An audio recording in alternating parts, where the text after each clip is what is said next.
혹시 여러분들 이런 질문 한번 해보신 적이 있습니까? 내가 만약에 내가 예수님을 만나지 못했다면 어땠을까? 저는 예전에 가끔 그런 생각을 해봤습니다. 내가 만약에 중학교 1학년 10월 달에 내 친구 집에 놀러 안 갔다면은 저는 교회를 안 다녔을 텐데, 그때 가는 바람에 제가 예수를 믿게 됐는데, 그랬으면 어떻게 됐을까? 그런 생각을 좀 하게 됩니다. 중학교 때니까 이제 사춘기가 아주 심하게 될 때라서, 그 당시에는 이제 지금 생각하면 뭘 그렇게 고민이 많을까 하는데 고민이 엄청 많더라고요. 또 삶에 대한 문제뿐만 아니라 특별히 죽음에 대한 문제. 잠을 잘 때 어떤 날은 이거 자다가 내가 죽으면 어떻게 할까, 이런 걱정 때문에 잠을 못 잘 때도 있고, 그래서 왜 살아가야 되는지, 또 우리가 뭘 위해서 살아가야 되는지, 어린 나이인데 그런 복잡한 많은 생각이 들었습니다.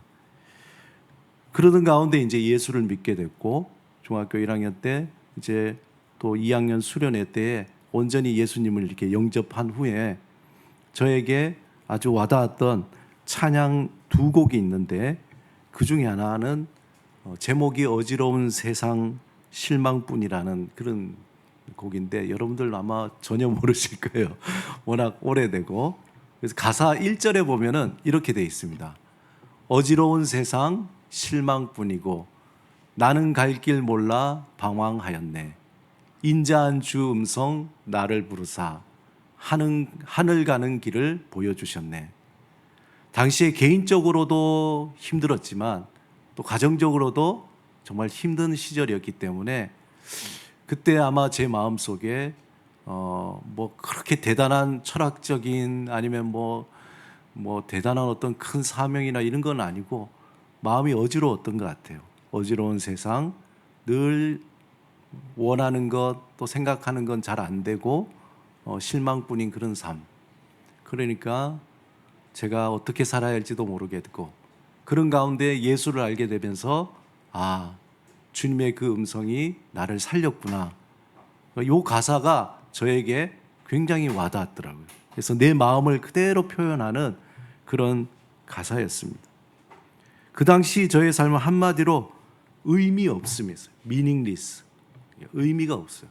아무것도 의미가 없던, 마치 김춘수의 시인의 그 꽃에서 그 처음에 나올 때 내가 그의 이름을 불러주기 전에는 그는 다만 하나의 몸짓에 지나지 않았다. 아무 의미가 없는 거예요. 그냥. 아무런 의미가 없던 그런 삶이었는데, 그때 예수님이 나를 불러주신 거예요. 내가 간 게 아니라 예수님이 나를 찾아오시고 나를 불러주셔서 비로소 저에게 삶의 의미라는 게 생겨나게 된 겁니다. 마치 의미를 찾은 꽃이 된 것처럼 제 삶에 기쁨이 솟아나게 된 거죠. 그때 정말 수련회 이후에 예수님을 만나고 그 찬양이 내게 강 같은 평화, 내게 샘 솟는 기쁨, 이게 말 그대로 정말 샘 솟는 기쁨, 강 같은 평화가 저에게 임했습니다. 또 한 가지의 그 복음송이 있는데, 제목이 알았네 나는 알았네인데, 이 복음송이 저의 마음에 정말 예수를 믿고 난 뒤에 제 마음을 그대로 표현해 준 그런 노래입니다. 이것도 워낙 오래돼서 제가 한번 불러보고 싶지만 여러분 다 좋을 것 같아가지고. 예. 이원용 집사님 이 노래 아세요? 같은 세대? 예. 우리 알죠? 예. 근데 아마 요즘 세대는 모르는데, 가사 최미 복음송 성가사가 그때 이제 불렀던데, 제가 혹시 유튜브에 좀 있는가 했더니 그 외에는 거의 없더라고요. 찾을 수 없었는데, 가사가 이렇습니다. 알았네 나는 알았네 이젠 더 피하지 않으리 주님 앞에 와 나를 맡겼네 진정 기쁜 날이었네. 알았네 나는 알았네 잿빛 생활에 지쳤음을 세상 쾌락을 찾아 왔으나 고통뿐이었다네. 그리고 다음에 삶은 의미 없고 안식 없었네. 그러나 이제는 달라 새 삶이 내게 임했네. 알았네 나는 알았네. 이젠 더 피하지 않으리. 그가 내게와 나를 구했네. 진정 기쁜 날이었네. 이게 원래 영어 노래인데 그걸 번안해 가지고 이제 그 영어 노래는 되게 빠르게 되는데 최미 복음성 가수는 너무 천천히 불러 가지고 약간 심판조가 됐습니다. 사람이 어떤 일에 의미를 찾게 되면은 막 마음의 에너지가 솟아나요. 그렇잖아요. 내가 뭘 해야 되는 일에 대해서 이것이 어떤 의미가 있다. 그러면은 아무리 단순한 일이라도 나에게 기쁨이 되고 열정이 있어서 소위 말해서 에너지가 막 생겨나게 되는 거죠. 이전에는 마치 야구 방망이를 가지고 그냥 허공을 막 헛스윙하는 것처럼 그랬던 삶이었다면은 저에게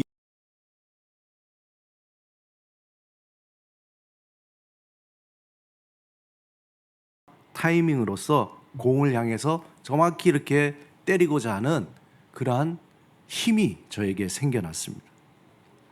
그런데 여기서 중요한 건 뭐냐면은 예수님이 우리를 부르신 목적이 있는 거예요. 단순히 구원받아서 천국 가는 것이 전부가 아닌 거죠. 하나님은 우리를 부르셔서 특별한 목적을 이루시고자 우리를 불렀다는 것을 성경 말씀을 통해서 제가 발견을 하게 된 겁니다. 오늘 우리가 읽은 본문은 바로 이런 하나님의 부르심에 대한 이야기의 아주 시작이었습니다. 한 평범한 사람이 하나님의 부르심을 받아 새로운 삶을 시작하고 나아가 역사를 바꾸는 인물이 되는 그런 놀라운 그러한 이야기입니다. 창세기 12장 1절, 우리가 잘 아는 창세기 12장 1절은 마치 아주 캄캄한 암흑 속에서 한 줄기의 빛이 내리쬐는 것 같은 그러한 장면인 거예요. 하나님은 아브라함을 그때 부르셨는데 놀라운 것은 아브라함이 노아와 같이 노아는 하나님을 오직 경외했던 그런 믿음의 사람이었다. 하나님 보시기에 의롭다. 이런 말이 없어요. 본문에 보면은 12장 1절에 보면 느닷없이 그냥 하나님이 아브라함을 부르신 거예요. 거기에 대해서 그가 어떠하다 그런 게 없어요. 네가 정말 경건하게 살았다. 정말 하나님의 뜻을 따랐다. 그러니까 내가 너를 불렀다가 아니라 느닷없이 하나님은 아브라함을 부르신 겁니다. 오히려 당시 아브라함은 하나님을 전혀 알지 못했던 사람이에요. 역사적으로 여러분들 아브라함이라는 이름이 뭡니까? 무리의 아버지요. 어떤 무리의 족장이었던 것 같아요. 그냥 대표적인 아브라함. 그리고 역사적으로 바벨탑 사건 이후에 그 많은 사람들이 흩어졌는데 그 흩어진 사람들이 창조주 하나님을 잊어버리고 그냥 유목민으로 막 살아가는 거예요. 그리고 바벨탑 사건 이후에 그런 유목민의 한 자손이었을 것이다. 심지어 그는 갈대아 우르에서 달신을 섬겼던 우상 숭배자였어요. 왜냐? 갈대아 우르라는 곳은 그런 우상 숭배로 가득한 지역이었고 거기에 있던 한 사람 아브라함이었던 거예요. 그런데 어느 날 하나님이 이런 아브라함에게 나타나신 거예요. 이게 바로 하나님의 은혜입니다. 내가 찾아간 게 아니라 하나님이 나를 찾아오시는 거죠. 하나님이 먼저 찾아오신 겁니다. 특별히 사람에게만 찾아오신 것이 아니라 그 아브라함에게만 찾아온 것이 아니라 저와 여러분도 다 하나님이 찾아오셨어요. 우리가 특별해서 의롭고 경건해서가 아니라 그냥 우리에게 선물로 찾아오신 겁니다. 본문 2절에서 하나님은 아브라함에게 세 가지 놀라운 약속을 하시는데 첫 번째는 뭐냐면은 너로 큰 민족을 이루고 라고 했어요. 너로 큰 민족을 이루겠다. 하나님께서 아브라함을 부르시고는 너로 큰 민족을 이루겠다. 이 말씀에서 하나님의 백성 공동체를 만들겠다는 거예요. 오직 하나님만을 섬기는 그런 달신이나 이방 우상을 섬기는 것이 아니라 하나님 창조주 하나님만을 섬기는 그런 공동체를 만들겠다는 거예요. 두 번째는 내게 복을 주어라고 되어 있잖아요. 여기에서 하나님의 뜻을 이루어 갈 수 있는 하나님께서 아브라함에게 실질적인 능력을 가능케 하는 아주 통합적인 복을 주겠다는 거예요. 그냥 그 민족을 일으키는데 그냥 네가 하는 게 아니라 하나님께서 전적으로 아브라함에게 복을 내려주셔서 그 공동체를 만들 수 있는 그런 능력을, 환경을 주시겠다는 거예요. 세 번째는 내 이름을 창대케 하겠다. 이 말씀은 하나님의 영광이 아브라함을 통해서 하겠다는 거예요. 왜냐하면은 아브라함의 이름이 높아지면은 하나님의 이름이 자연스럽게 높아지기 때문에 하나님은 아브라함을 통해서 그 이름이 창대케 하고 아브라함을 통해서 창조주 하나님을 나타내겠다. 여러분 지난주 설교 기억나시죠?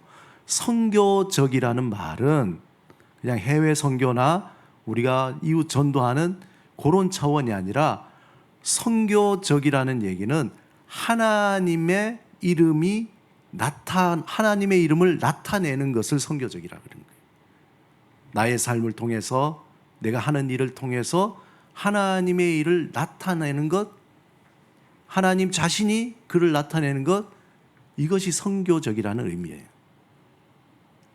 다시 말해서 아브라함을 통해서 하나님이 그의 이름을 나타내겠다는 얘기는 아브라함을 통해서 하나님의 그 선교적인 사역을 행하시겠다는 거예요. 이것이 바로 하나님의 백성의 정체성인 거예요. 여기 핵심이 있습니다. 하나님의 백성의 정체성은 뭐냐? 하나님의 이름을 나타내는 선교적인 백성이라는 것이 하나님의 백성의 정체성입니다. 그래서 우리는 그 하나님이 주신 그 복이 뭐냐? 복 그러면 우리가 물질적인 복, 명예의 복, 여러 가지 이 현세적인 복을 생각하지만 하나님이 말씀하신 이 복은 우리의 삶을 통해서 하나님의 영광이, 하나님의 이름이 나타나는 것이 그게 복이라는 거예요. 그런데 그것에 그치지 않고 다른 사람에게 복이 되는 존재로 변화시키겠다는 게, 우리를 통해서 또 다른 사람들에게 하나님의 그 복을 전가시키는 거예요. 그런 하나님의 강한 의지가 오늘 12장 2절의 말씀인 겁니다. 그냥 하나님이 대충 하겠다가 아니라 나는 너를 그렇게 사용할 거야 라고 선택한 거예요. 아마 저와 여러분도 마찬가지인 거예요. 아브라함처럼 그냥 우리를 대충 부른 게 아니라 하나님은 저와 여러분을 통해서 내 이름을 세상에 다른 사람에게 나타나게 하겠다라는 강한 의지를 보여주시는 겁니다. 그래서 아브라함은 하나님이 주신 약속의 말씀을 붙들고 자신의 고향인 하란을 떠나게 되고 그때 나이가 75세예요. 새로운 삶을 이제 시작하게 돼요. 이전에 우상을 섬겼던 삶을 등지고 정말 하나님이 약속할 그 한 새로운 땅을 향해서 달려나가는 거죠. 아브라함이 하나님의 부르심에 순종한 후에 하나님의 그의 이름을 바꿨어요. 뭐라고 얘기했냐면 아브람에서 아브라함으로 바뀐, 그냥 어떤 지역의 그냥 족장이 아니라 이제 모든 열국, 온 세상의 아버지라는 그런 이름으로 아브라함으로 바뀌어준 거예요. 그 얘기는 뭐냐? 하나님의 그 구원의 사역, 무리의 아버지에서 열국의 아버지로 변화시키겠다는 것은 하나님은 아브라함을 통해서 한 나라, 우리가 아는 이스라엘이라는 하나님의 백성이라는 나라, 민족을 만드시고 그들을 통하여서 하나님의 뜻을 온 세상에 나타내겠다 하는 그런 뜻입니다. 그런데 그 아브라함 이후에 후손 중에 야곱이라는 사람이 태어나게 되죠. 근데 이 야곱이라는 사람의 이름은 뜻이 뭐냐? 속이는 자예요. 그 자신의 이득을 위해서 그 인생을 보면 철저하게 자기의 성공을 위해서 형도 속이고 그리고 야망을 위해서 그렇게 살았던 사람이에요. 어떻게 보면은 그는 아버지 이삭을 속이면서 축복권도 다 빼앗았어요. 한마디로 야곱의 삶은 머리끝부터 발끝까지 다 꼼수예요. 어떻게 하면은 내가 돈을 벌까? 그 꼼수로 가득한 거예요. 어떻게 하면 속여가지고 할까? 정말 성경에 그냥 앞부분에 있으니까 우리가 대단해 보이는 것 같지만 만약에 지금 이 시대에 내 옆에 있다면은 그냥 한 대 쥐어받고 싶은 사람이죠. 이렇게 꼼수를 부리는, 어떻게든지 다 뽑아서 자기를 드러내고 자기의 명예를 위해서 부를 위해서 살았던 사람이죠. 이런 이기적인 야곱이 야복 강가에서 하나님의 은혜로 새로운 사람으로 변하게 돼요. 그는 형 에서를 이제 다시 만나게 되는데 그때 두려움이 있는 거예요. 왜냐? 형의 장자권도 뺏겼죠. 그냥 모든 걸 다 빼앗았더니 이제 형을 만나러 가는데 얼마나 두렵겠어요. 내가 맞아 죽지 않을까? 형은 나를 용서할까? 그런 두려움이 있을 때에 두려움과 죽음의 공포에서 자신의 그 지난 시간을 돌아보니까 그냥 후회 막급한 거예요. 내가 왜 그랬을까? 꼭 이렇게 안 살아도 되는데. 그런데 그날 야곱은 다른 모든 사람을 먼저 보내고 하나님과 밤새도록 씨름을 하게 된 거예요. 결국 어떻게 됐냐? 자신의 허벅지 관절이 부러지면서 하나님으로부터 축복을 얻어내는 거예요. 약속을 얻어내는 거예요. 이때에 하나님께서 야곱에게 중요한 질문을 합니다. 뭐라고 얘기하냐면 하나님이 네 이름이 뭐냐라고 해요. 네 이름이 뭐냐? 그러니까 야곱이 뭐라 그랬어요? 제 이름은 야곱입니다. 제이콥입니다. 이 말 속에 뭐가 포함되어 있냐면은 제 이름은 속이는 자입니다 라는 거잖아요. 제 인생은 늘 속이고 사람들의 것을 빼앗고 나의 삶을 위해서 이득을 취했던 그러한 꼼수의 삶입니다. 평생 사람들을 속이고 꼼수를 부리며 살아온 아주 이기적인 그러한 나밖에 모르는 그러한 사람입니다 라는 고백을 하나님 앞에 하게 되는 거예요. 그리고 하나님은 야곱을 축복하기 전에 자신이 어떤 사람을 살아왔는지 한 번 더 확인시키고 난 뒤에 그에게 새로운 이름을 주시는 거예요. 야곱이 아니라 이제 너를 뭐로 한다고요? 이스라엘이라 하라. 이스라엘.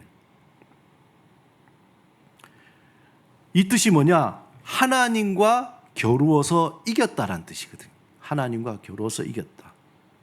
즉 하나님은 아브라함의 후손들을 통해서 이제 새로운 민족의 이름을 부여한 거예요. 이스라엘이라는 이 민족 이름. 그리고 민족을 형성하시고 그들을 하나님의 백성으로 세우셨습니다. 야곱 이후에 이제 애굽의 그 환란 속에서 이스라엘 백성들은 점점 그 수가 많아지고 하나의 나라로 이제 형성이 되는 거죠. 그들은 세상 모든 민족과 구별된 하나님의 특별한 백성이 된 겁니다. 그런데 하나님의 계획은 여기서 끝나지 않고 이스라엘 백성을 통해서 보내주신 예수 그리스도를 통해서 정말 하나님이 계획하셨던 하나의 공동체가 만들어지는데 그것이 바로 교회라는 거예요. 교회. 베드로전서 2장 9절에 보면은 전반부에 뭐라고 돼 있냐? 너희는 택하신 족속이요 왕같은 제사장이요 거룩한 나라요 그의 소유가 된 백성이니. 이때 너희는 이스라엘 백성만 얘기하는 게 아니라 온 세상의 사람 중에 하나님의 부르심을 받은 사람들이, 그 부르심을 받은 사람, 너희는 내가 택한 족속이다. 그리고 너희는 왕같은 제사장이다. 거룩한 나라다. 그 나의 소유가 된 백성이다. 이렇게 말씀합니다. 여기에서 택하신 족속이라는 표현이 뭐냐? 우리가 무슨 자격이 있어서 어떤 도덕적인 고상함이나 뭐 지적으로 뛰어나서 하나님의 백성이 된 것이 아니라 우리도 어떻게 보면 야곱과 같이 너무도 이기적이고 그리고 너무도 보잘것없는 인간이고 철저하게 자기중심적인 그런 사람들이잖아요. 하지만 하나님은 야곱과 같이 우리를 예수 그리스도 안에서 부르시고 하나님의 자녀, 새로운 이스라엘 백성, 하나님의 가족으로 우리를 불러주신 겁니다. 그래서 우리가 어떤 존재였는가? 바울은 에베소서 2장 3절에서 이렇게 말합니다. 전에는 우리도 그 가운데서 우리 육체의 욕심을 따라 지내며 육체와 마음에 원하는 것을 하여 다른 이들과 같이 본질상 진노의 자녀였다. 우리는 하나님의 진노의 자녀였던 거예요. 아무런 의미도 없고 하나님의 진노의 자녀였던 우리는 하나님의 부르심을 받은 이제 하나님의 백성이 된 거예요. 백성. 하나님의 사람이 된 거예요. 자녀가 된 거죠. 그래서 이것을 신학적으로 뭐라 그러냐? 교회라 그러는 거예요. 교회라 그러는 거예요. 이 말은 예수 그리스도 안에서 하나님의 은혜를 고백하고 하나님의 뜻을 이루어가는 사람들을 교회라 그러는 거예요. 그런데 하나님이 우리를 부르신 목적이 무엇인지 베드로전서 2장 9절 후반절에 이렇게 말씀하고 있습니다. 우리 같이 한번 읽어보겠습니다. 시작. 이는 너희를 어두운 데서 불러내어 그의 기이한 빛에 들어가게 하신 이의 아름다운 덕을 선포하게 하려 하심이라. 꼭 기억을 해야 됩니다. 우리를 왜 부르셨는가? 하나님이 우리를 불러내신 그 목적은, 우리를 어두움에서 불러내신 그것은 그의 하나님의 기이한 빛에, 아주 신비로운 그 빛, 구원의 빛에 들어가게 하신 그분의 아름다운 덕을 선포하게 하기 위함이에요. 그 하나님의 아름다운 덕을 선포하려는, 하나님의 영광이죠. 하나님의 성품이죠. 하나님이 누구신가를 우리를 통해서 세상에 보여주시고자 하는 것이 하나님의 목적인 겁니다. 여기에 우리의 정체성이 있는 거예요. 그래서 교회는 그냥 예전에 학원이 아니에요. 우리가 막 성경 공부를 가르치고 뭐 한다고 해서 어떤 사람은 교회는 뭔가 배우는 곳이라고 하는데 학원이 아닌 거예요. 또 교회는 어떻게 보면 막 봉사도 많이 하니까 봉사단체로 생각하는데 봉사단체가 아니에요. 교회는 또 뭔가 이렇게 막 서로 친교하고 하니까 친목 모임처럼 동아리 같은 그런 모습도 있으니까 그게 아닐까? 교회의 본질은 그게 아닌 거예요. 진정한 교회의 본질은 뭐냐? 하나님의 아름다운 덕을 선포하는, 전하는 그것이 교회라는 거예요. 우리의 궁극적인 목적은 하나님의 아름다운 덕을 선포하는 것인데 이것이 바로 교회의 선교적인 사명이다. 거듭 얘기하지만 여러분 이제 머릿속에 선교적인 사명 그러면은 이제 머릿속에 떠올라야 되는 게 뭐가 떠올라야 되죠? 하나님의 영광과 하나님의 이름을, 하나님의 그 성품을 나타내는 그러한 기관인 겁니다. 이것이 바로 교회의 선교적인 사명이라는 거예요. 우리의 인생이 의미를 갖게 되고 살아있는 삶이 되기 위해서는 하나님의 아름다운 덕을 선포하는 자로 살아가는, 이것이 창조의 목적이었던 거예요. 왜 하나님이 우리를 창조해, 이 세상을 창조했는가? 온 세상이 하나님을 나타내고 하나님께 영광을 돌리고 하나님의 그 빛을 드러내는 것이 창조의 목적이었던 거예요.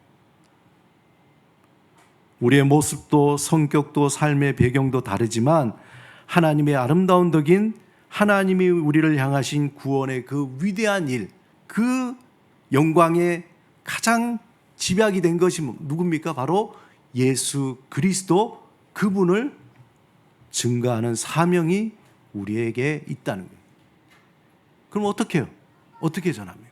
그러면 돌아다니면서 계속 예수, 물론 그것도 필요하죠. 하나님이 우리에게 원하시는 것은 삶의 자리에서 하나님의 사랑을 베풀고 모든 것에 감사하고 기뻐하며 서로 화평하며 지내는 것이, 그것이 하나님의 이름을 나타내는 거예요. 최선을 다해서 또 나에게도 다른 이에게도 친절하게 대하고 하나님의 선한 영향력을 전하기를, 하나님의 선을 어떻게 하든지 전하기를 원하며 모든 일에 성실하고 절제하며 우리 스스로가 이제 믿을 만한 사람이 되는 거예요. 다른 사람이 볼 때 저 사람 참 믿을 만한 사람이다. 그게 뭡니까? 성령의 열매, 사랑과 희락과 화평과 온유와 자비와, 그렇죠? 양성과 충성과 그런 성령의 열매가 우리를 통해서 나타나는 거예요. 이것이 바로 하나님의 아름다운 덕을 선포하는, 그것을 위해서 계속 애를 쓰는 거예요. 하나님의 부르심에 합당한 선교적 사명을 살아갈 때에 그때 비로소 인생의 의미를 발견하게 되고 삶에 힘이 넘치게 되는 거예요. 허무한 삶이 아닌 열매 맺는 아름다운 삶으로 살아가게 되는 거예요.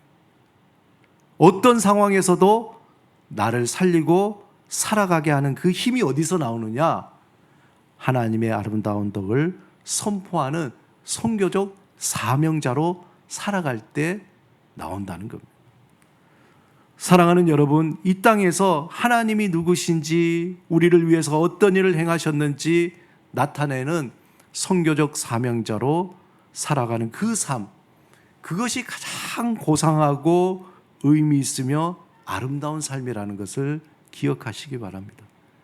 존귀하신 하나님의 이름을 높이고 하나님의 영광을 나타내는 선교적 사명자로서 살아가는 삶이 바로 우리가 살아가야 할 삶이라는 거예요.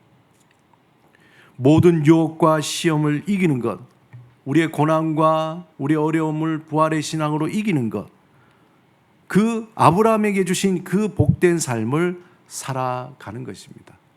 하나님은 우리에게 이렇게 말씀합니다. 가라, 너는 나의 백성이다. 너는 선교적 사명자다. 이것이 바로 하나님의 백성으로서의 삶이요, 선교적 사명자로서의 삶이라는 것입니다. 이 부르심에 응답하면서 날마다 하나님의 선교적 사명자로서 하나님의 아름다운 덕을 선포하며 살아가시기를 주님의 이름으로 축원합니다. 우리 함께 말씀을 생각하시면서 기도드리겠습니다.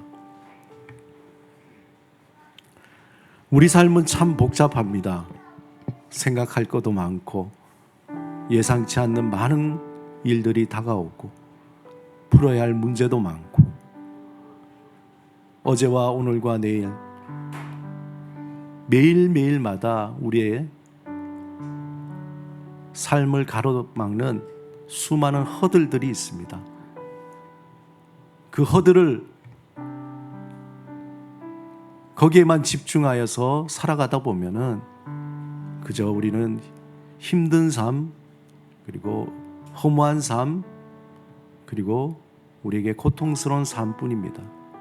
하나님은 그 허들 너머에 계시는 하나님을 바라보며 우리가 누구인지, 우리에게 주어진 사명이 무엇인지, 또 삶의 그것을 통한 목적과 의미가 무엇인지를 우리에게 늘 다시 한번 보여주십니다. 그 삶의 목적대로 살아갈 때에 우리의 모든 삶의 허들은